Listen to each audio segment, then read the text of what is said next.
Terima kasih pemirsa, Anda kembali bersama kami, kita di Create Up bersama saya Prisa Sompodatu dan rekan saya. Wiki Adrian, dan kali ini di Kereta Apa kami akan membahas mengenai kerjasama dengan influencer lebih mudah dan terjangkau lewat Creator Marketplace.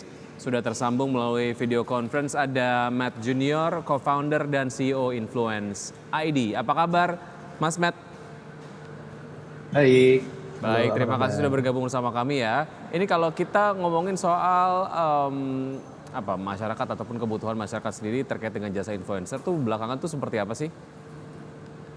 Oke, kalau menurut saya sih kebutuhan untuk jasa influencer ya, itu sangat besar ya. Baik untuk bisnis yang masih kecil ukurannya maupun bisnis yang sudah besar itu butuh influencer. Gitu. Karena sekarang memang kan orang-orang udah mulai pindah dari yang tadi media konvensional, sekarang hampir semua orang di Indonesia itu udah punya akses ke internet, hampir tiap hari mereka sudah pakai sosial media gitu ya. Dan uniknya di Indonesia ini kita orang-orangnya itu paling anti sama yang namanya iklan.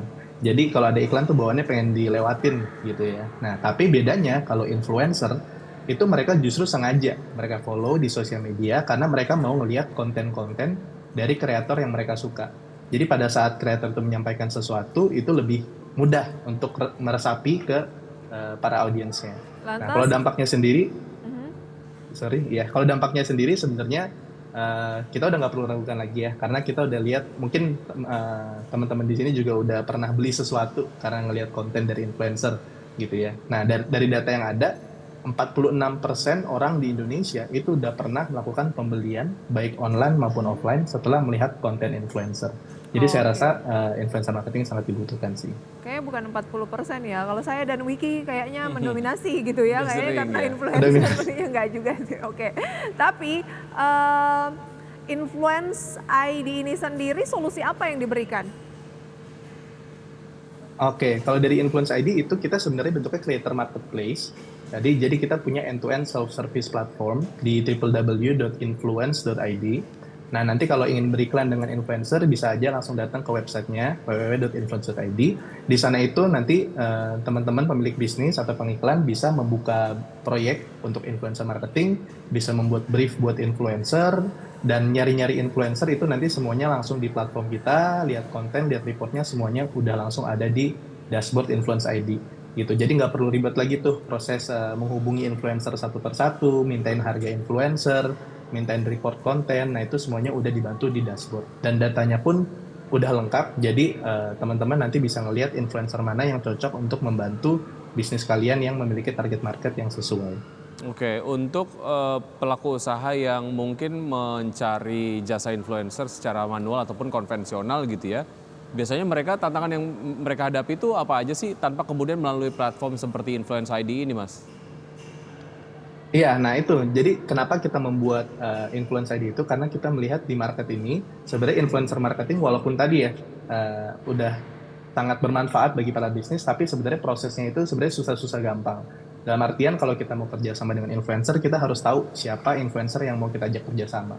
Kalau kita udah tahu, kita harus hubungi influencernya satu persatu, kita tanya availability, mereka mau atau enggak, kita tanya harganya masuk budget kita atau enggak. Belum lagi kalau mereka udah mau kerjasama dengan kita, itu banyak yang mesti kita urus kayak administrasi, pembayaran, pajak, dan lain sebagainya sampai kita minta data-data influencer pada saat mereka udah posting. Dan semua itu sekarang mostly dilakukan secara manual.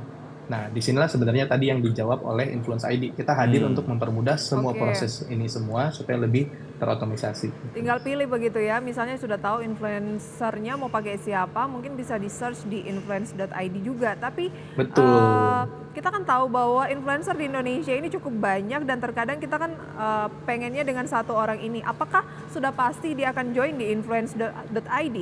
Atau maksud saya Ya, adalah jadi influencer yang di sana tuh yang seperti apa? Apakah yang mikro begitu ataukah hmm, juga yang sudah terkenal dengan followers yang banyak atau bagaimana? Oke, jadi kalau di Influence ID sendiri, itu influencersnya beragam ya. Mulai dari yang followersnya, startnya itu mulai dari 1.000 followers. Udah bisa bergabung ke Influence ID sebagai nano influencer kita sebutnya. Nah, tapi di influencer ID platform sendiri, ini influencer beragam, mulai dari 1.000 sampai ratusan ribu followers, dan kategorinya juga macam-macam. Jadi nggak hanya di kategori tertentu, mulai dari fashion, beauty, terus sekarang kan udah mau Ramadan ya, jadi bisa cari influencer yang memang merayakan Ramadan gitu ya, atau influencer yang kulineri, parenting, lifestyle. Jadi influencer beragam sih. Nanti harganya juga tapi beda-beda tuh, disesuaikan dengan kebutuhan dan budget dari pengiklan itu sendiri. Baik, oke. Sesuai dengan kebutuhan lah ya untuk jasa influencer yang memang dihadirkan lah ataupun dijajakan lewat Influence ID. Baik, semakin mari kita akan lanjutkan usai jeda berikut ini dan bersama kami usai jeda kami akan segera kembali.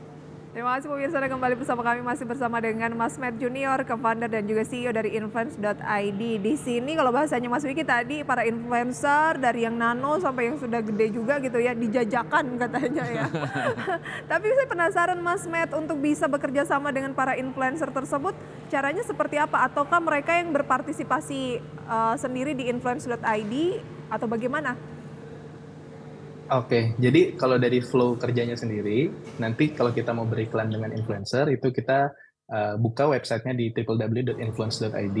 Di situ siapapun bisa langsung daftar sebagai pengiklan atau pemilik bisnis. Nanti di situ kita tinggal bikin briefnya untuk influencer. Misalkan dia mau posting di platform sosial media apa, kita cari influencernya yang preferensinya seperti apa. Misalkan kategorinya parenting, terus kita cari yang lokasi influencernya di Jakarta, yang followersnya antara 10.000 sampai 50.000 misalkan. Nah, setelah kita bikin briefnya, nanti influencer itu mereka yang sudah download aplikasi Influence ID di iOS dan Android, mereka bisa melihat tuh brief yang sudah dibuat oleh para pemilik bisnis. Nah, nanti brief tersebut kalau cocok, mereka bisa mengajukan partisipasi, dan pemilik bisnis juga bisa ngelihat nih, oh ada 100 influencer yang mengajukan. Nah, nanti dari situ dia pilih lagi influencer mana yang cocok gitu. Nanti kalau udah misalkan brand setujui, influencernya bisa mulai bikin konten, dan kalau udah posting, nanti postingannya itu tinggal dimasukin aja linknya di dalam aplikasi Influence ID. Otomatis nanti data-data dari kontennya itu akan masuk ke dalam dashboard untuk dilihat sama brand. Kurang lebih begitu flow-nya tuh. Saya sebagai pengiklan lah ya untuk bisa mendapatkan kira-kira budget saya untuk kemudian menggunakan jasa teman-teman influencer lewat Influence ID itu range-nya berapa sampai berapa sih Mas? Oke, sebenarnya kalau untuk harga influencer itu kan tadi beda-beda ya. Tapi kita rekomendasi untuk mulai beriklan di Influence ID itu budget mulai dari 1 juta rupiah udah bisa mulai menggunakan Influence ID. Gambarannya kalau di Influence ID itu untuk nano influencer ya dengan 1.000 followers itu budgetnya diperlukan sekitar 200.000 per satu TikTok video. Kalau Instagram mirip-mirip lah. Nah itu mulai untuk yang tadi nano influencer ya. Tapi balik lagi, harganya itu akan disesuaikan juga sama selain influencer yang dipilih, dan juga disesuaikan sama briefnya dari teman-teman brand. Jadi kalau briefnya semakin sulit, gitu misalkan influencernya disuruh datang ke toko, itu pasti akan beda dengan harganya influencer hanya dikirimin produk, terus mereka review di rumah. Itu yang menentukan Mas Matt dari influencernya kah? Mengeluarkan red Ya, card-nya atau gimana? Oke, jadi kalau untuk harga di dalam platform, itu kita pertama ada sistem automatic bidding, di mana automatic ini kita secara otomatis mengambil data dari influencer untuk menentukan harga yang paling sesuai untuk si influencer itu. Gitu. Mas Matt, kita lihat ya, juga Mas Wiki ini ada banyak sekali yang sudah join di Influence ID untuk sejumlah bisnis kecil maupun yang besar. Yang besar beberapa yang kita kenal ada Traveloka, Smartvan, kemudian ada Advent, dan masih banyak lagi. Tapi mungkin sistem kerjasamanya dari si influence, kemudian dari perusahaan atau bisnis ini dengan Influence.id itu bagaimana? Ya, jadi kalau untuk perusahaan-perusahaan yang beriklan itu mereka bisa langsung datang aja sih ke www.influence.id. Di situ bisa daftar, nanti mereka bikin tadi mulai bikin brief, atau sebenarnya kalau misalkan butuh bantuan dari tim Influence ID, bisa ke website kita dan hubungi, kita punya customer success team juga. Nanti kita bisa bantu step by step-nya, jadi biar nggak bingung. Baik, untuk kegiatan digital marketing bisa lebih mudah dengan menggunakan jasa dari Influence ID ya. Baik, Mas, terima kasih sudah join bersama kami. Sukses untuk Anda dan juga semakin banyak mungkin konten-konten kreator yang bergabung bersama Influence ID ya. Baik, terima kasih. Terima kasih, sampai berjumpa kembali.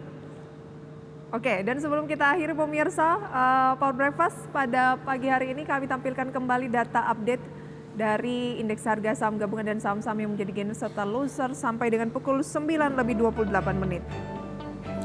Ya, untuk IHSG berada di zona 7.272,577 sejauh ini. Melemah ya? Bergerak melemah. Kemudian saham-saham yang masuk dalam jajaran top gainers diantaranya adalah ada Visi, ada Kici, kemudian juga ada ACRO, ada HUMI, Foru, SMAL, PYFA, GIA, LEAD, dan BESS. Kemudian pemirsa ada Top Losers, ada OASA, Bull, BP, DMMX, DOOH, Meja, Hygiene, dan juga ada MPXL. Dan saham yang baru IPO pada pagi hari ini mendominasi atau menjadi top gainers based on value paling atas 21,67% tadi disebutkan ya. Satu Visi Putra Tbk atau Visi.